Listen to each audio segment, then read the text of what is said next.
My name is Vernon Rayford. I'm an internal medicine and pediatric physician at IMA. I mostly see adults, but I also see some kids. I've been here for over 7 years.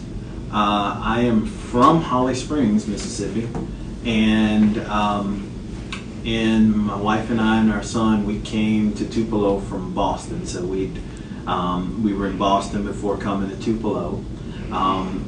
Probably the number one reason we're in Tupelo is family. I wanted to be close to my family, and my wife also wanted to be close to her family, and Tupelo was the best fit. Great place to start professionally and be close enough to my family, as well as my wife being close to her sister and her sisters and brother. And 7 years out, we think it was the awesome decision. We're still very happy to be in Tupelo. And Tupelo has grown and changed since we've been here, and we've really appreciated those changes. As far as activity in the community, I'm on the board of directors for the United Way, as well as the Red Cross and Catch Kids. And so through activity, through the service to the board of directors, in terms of the service as well as kind of contributing, which I think is another part of being active, is actually using my money as well as my time. I'm active with Phi Beta Sigma fraternity, and also active in my church, Mount Pleasant Chesterville. And so I think it's really important with what I do professionally to also be engaged in the community. Many of the things that help support our patients or complicate their care happens outside of the exam room in the community, and so being active in the community is my way as a physician of contributing to the health of my patients. I've been interested in community health, again, because a lot of what can help make patients successful happens in the community, and being oriented toward helping communities improve the health or serve the people that live in the community, I think it ties together perfectly what I do every day. And so for me, that just just helps me stay active in the community. Coronavirus has been a life-changing, it's life-changing. We are all in uncharted territory. No one has been through anything as significant as coronavirus. It feels like it's been going on forever, and but it's worth knowing that it's only been a short time. But we've learned so much. There's so much that we've learned about ourselves, so much we've learned about how we do things, so much we've learned about new ways to do things with coronavirus, from professionally, in addition to learning about how coronavirus is spread and what kind of strategies we can do to be as safe as possible. We've also learned new ways of taking care of patients. And so I've learned to take care of patients virtually through video, audio, taking care of people on the telephone, incorporating that into seeing people in person. We've learned that you can drive up behind the clinic and get labs drawn.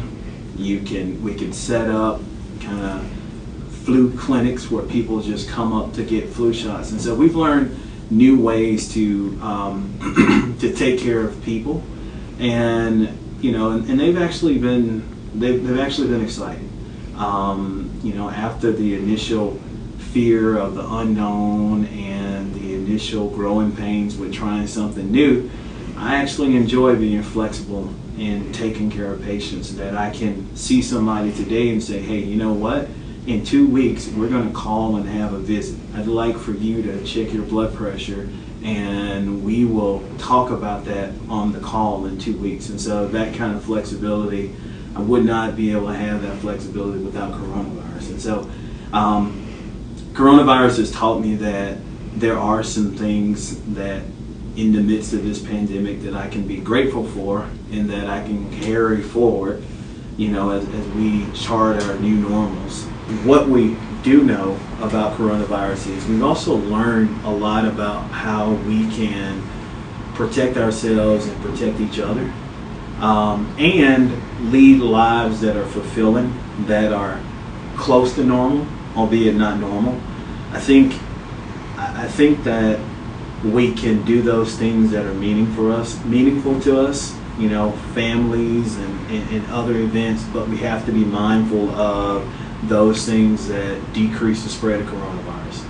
And so, and those things are, you really think of them together. There's no one thing. I think there's been a lot of division around mask or no mask.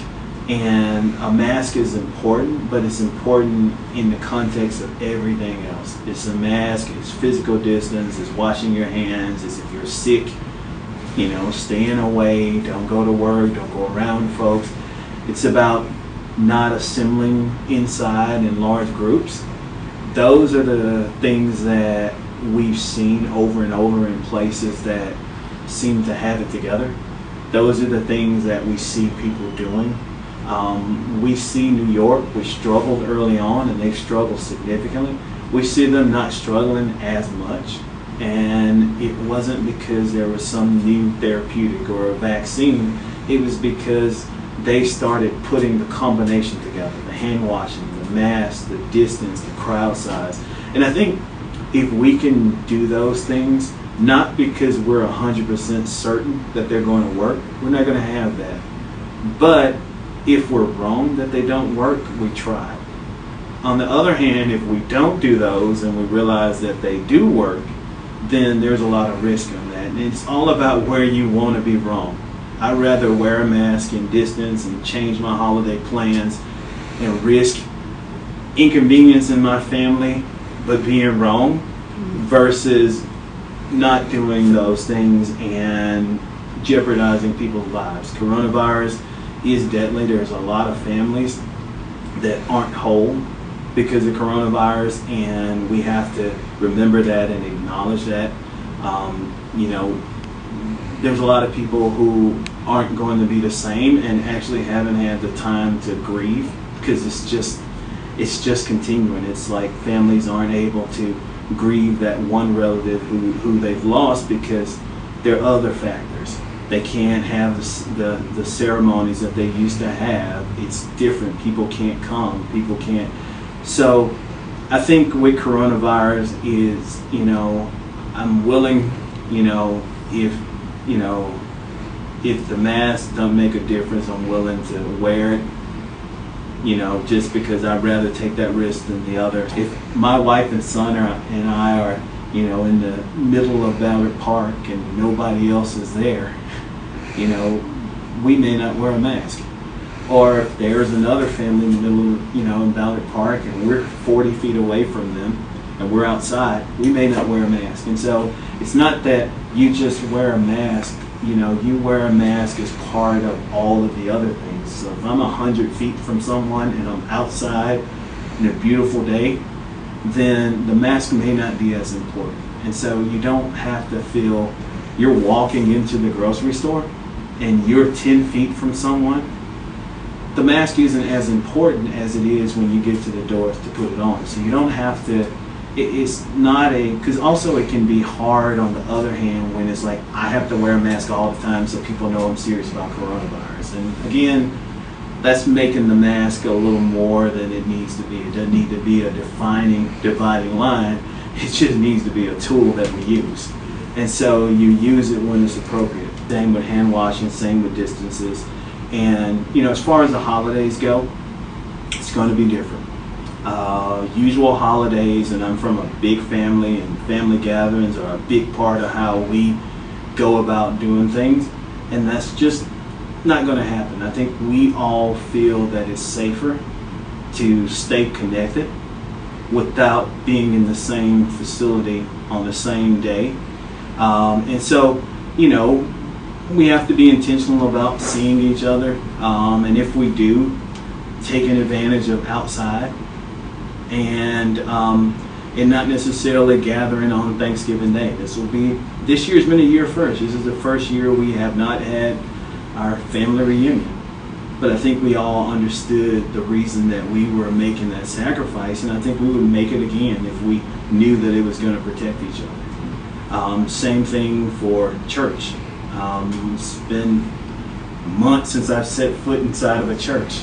Doesn't mean that I'm not, serving God or having service. It's just I have not gone into the building, and again, that's a sacrifice that I think was worth it, and it's one that I'm willing to make because I have not sacrificed serving God. I've just sacrificed going into the building.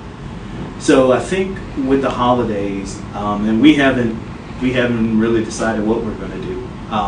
It's probably going to be more of the nuclear family, and if we do see other family members, the weather will have to be perfect, and it would be all entirely outside. I encourage everybody to be open to new things. You can't shut yourself down for the holidays, but you also have to take into consideration those things that can keep you safe for coronavirus. So simply, when you're deciding what you want to do, and you want to be as safe as you can around coronavirus, as you're deciding where you want to go, inside is always a more risky option, even if the ventilation is perfect. Inside is more risky than outside. Outside is usually a better option in terms of ventilation. Space, distance is helpful. And if you're able to keep the distance and be outside, that's a better option than close quarters inside, wearing a mask when you're around folks. And if you're able to maintain a significant distance outside, and we're saying 6 feet or more, then the mask, you may be able to take your mask off some. If I had to do it over again, I think when